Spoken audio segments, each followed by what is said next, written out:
Welcome to episode number 1 ગપશપ with Gujjus. ઘણા બધા લોકો તમને જસ્ટ એક ડિજિટલ ક્રિએટર તરીકે ઓળખે છે, પણ અમને ખબર છે કે તમારું ટેલેન્ટ એક મલ્ટી ફ્લેવર આઈસ્ક્રીમ જેવું છે. આઈ વોન્ટ કે તમે જાતે ઓડિયન્સને જણાવો તમે કયા કયા મજેદાર કામ કરીને આવ્યા છો. મારા પોપ્યુલર ટીવી સિરિયલ્સમાં ઉડાન, ચિડિયાઘર, તું સૂરજ મેં સાંજ પિયાજી, બટ મને સૌથી વધારે લોકો ઓળખે છે ક્રાઇમ પેટ્રોલ અને સાવધાન ક્રાઇમ પેટ્રોલ, કેમ કે યુ નો વોટ, એ લોકો મારા રિપીટ ટેલિકાસ્ટ બહુ ચલાવવા માંડ્યા છે હવે.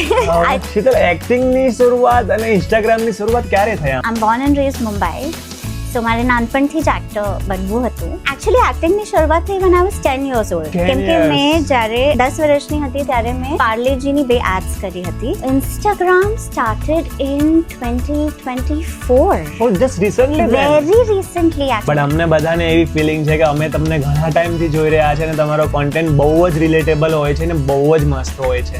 અને ઓફકોર્સ એનઆરઆઈ કઝિન ની વાત ના કરીએ એવું તો પોસિબલ જ નથી. શીતલ, એનઆરઆઈ કઝિન નું કેરેક્ટર ઇન્વેન્ટ કેવી રીતે થયું છે?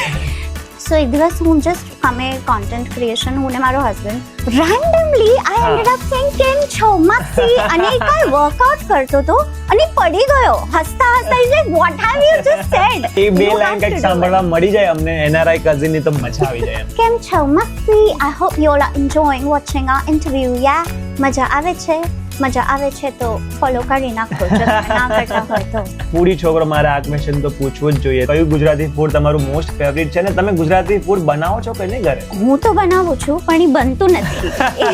એ વાત એવી છે. Absolute favourite Gujarati food is ઓળો રોટલો એન્ડ રીંગણા બટેટાનું ભરેલું શાક. I can eat that every day. એક વાર મેં રીંગણા બટેટાનું ભરેલું શાક બનાવવાની ટ્રાય અટેમ્પ્ટ કરી અને મેં બનાવ્યું પણ, અને મારો હસબન્ડ ઘરે આવ્યો. The first bite and he said, "Baby તું સાઉથ ઇન્ડિયન જો બનાતી है ना." He is not Gujarati. He is Bengali. He is not Gujarati. પણ એને ટ્રાય કરી. He's like, "Baby તું સાઉથ ઇન્ડિયન જો બનાતી है ना, કમાલ બનાતી है." I'm like, okay. મારા ઓડિયન્સને હું ખાલી આટલું કહેવા માંગુ છું કે thank you first of all so much. બહુ પ્રેમ મળે છે, બહુ ઇન્સ્પાયર થાઉં છું હું એવરી ડે.